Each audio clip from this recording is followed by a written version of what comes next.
सबल Marathi news channel मध्ये आपणा सर्वांचे स्वागत आहे।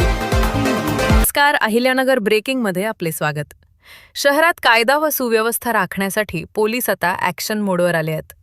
डीएसपी चौकात पोलिसांनी मोठी नाकाबंदी करत नियमांचे उल्लंघन करणाऱ्यांवर दणकेबाज कारवाई केली आहे। पाहुयात सविस्तर बातमी। अहिल्यानगर डीएसपी चौक येथे आज पोलीस प्रशासनाकडून मोठी नाकाबंदी मोहीम राबवण्यात आली।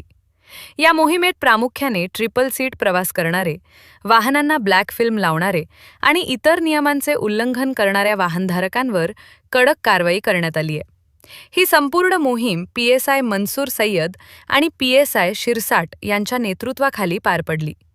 यावेळी पोलीस पथकात खेडकर, उंडे, खंडागरे, दळवी आणि शेख यांच्यासह इतर पोलीस कर्मचाऱ्यांनी सक्रिय सहभाग घेतला।